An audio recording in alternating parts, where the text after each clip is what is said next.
بسم اللہ الرحمن الرحیم۔ حضرت عمر بن خطاب رضی اللہ تعالی عنہ، آپ رضی اللہ تعالی عنہ نبی اکرم صلی اللہ علیہ وآلہ وسلم کی مراد ہے، عشرہ مبشرہ میں شامل ہے، اسلام کے دوسرے خلیفہ ہے، نبی صلی اللہ علیہ وآلہ وسلم کے سسر ہے، فاتح بیت المقدس اور ہجری کیلنڈر کے بانی ہے۔ آپ رضی اللہ تعالی عنہ انصاف پسند حکمران تھے اور فاروق کا لقب ملا۔ آپ رضی اللہ تعالی عنہ کے تقریباً 10 سالہ دور خلافت میں عراق، ایران، مصر، شام، لیبیا، خراسان، مشرقی اناطولیہ، جنوبی ارمینیا اور سجستان فتح ہو کر مملکت اسلامی میں شامل ہوئے، اور اس طرح 22,51,030 مربع میل پر اسلام کا جھنڈا لہرایا گیا۔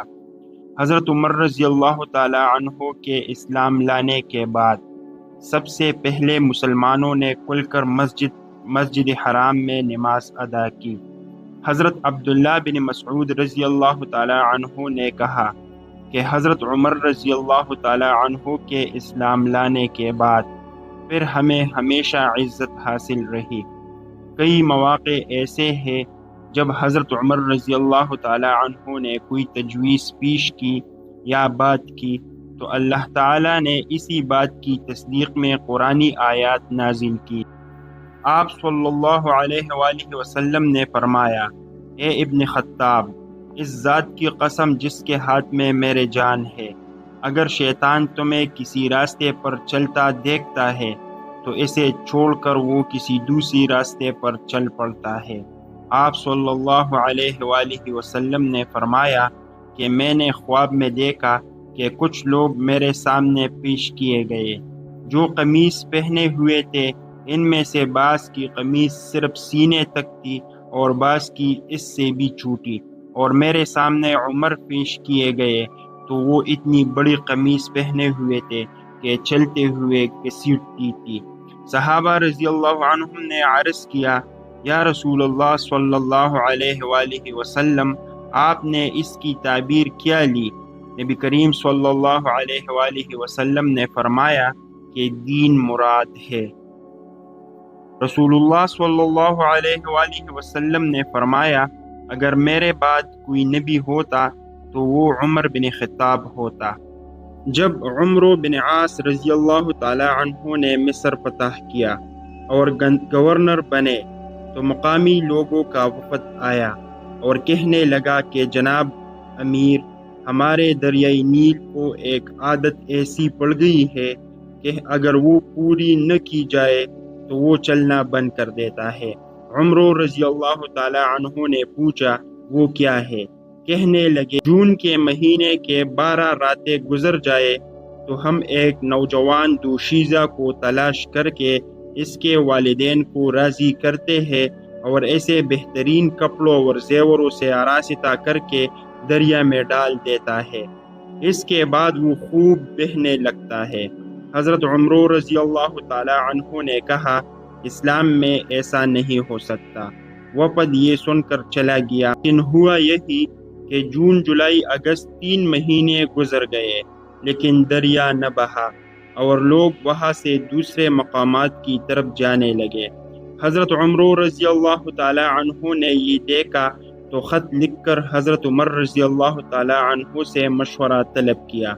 حضرت عمر رضی اللہ تعالی عنہ نے جواب میں لکھا کہ تم نے ٹھیک کہا، اسلام میں واقعی پرانی جاہلانہ رسموں کو منہدم کرتا ہے۔ میں تمہارے پاس ایک پرچہ بیچتا ہوں، اسے دریائے نیل میں ڈال دینا۔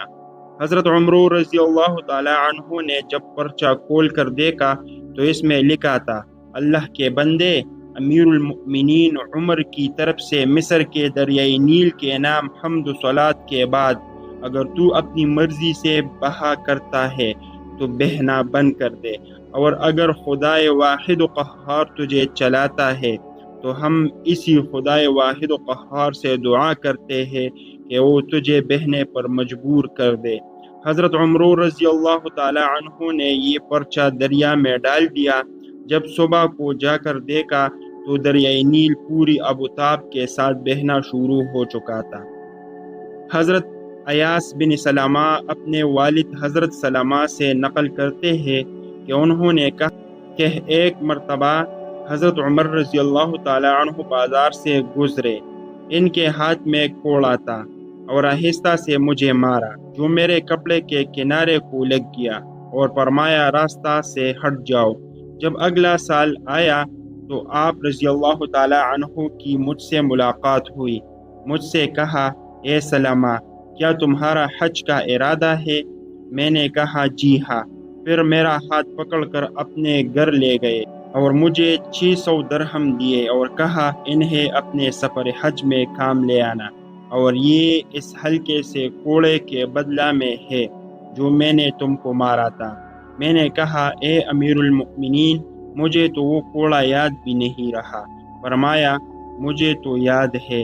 حضرت عمر رضی اللہ تعالی عنہ نے ایک بوڑھے زمیں کو دیکھا کہ وہ لوگوں سے کھانا مانگ رہا ہے۔ حضرت عمر رضی اللہ تعالی عنہ نے لوگوں سے اس کے بارے میں پوچھا تو لوگوں نے کہا، یہ زمیں ہے، کمزور اور بوڑھا ہو گیا ہے۔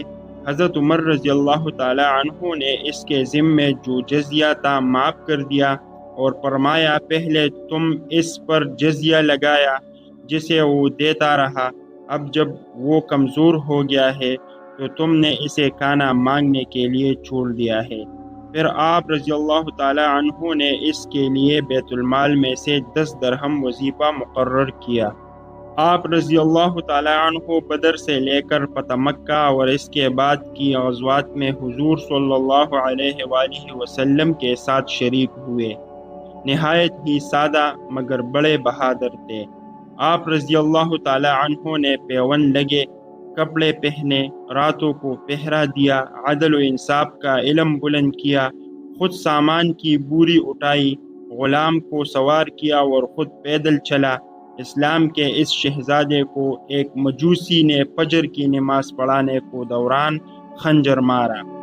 آپ رضی اللہ تعالی عنہ یکم محرم الحرام کو شہادت کے رتبہ پر فائز ہوئے اور گنبد خضراء میں حضور اقدس صلی اللہ علیہ وآلہ وسلم اور حضرت ابوبکر صدیق رضی اللہ تعالی عنہ کے ساتھ جگہ ملی۔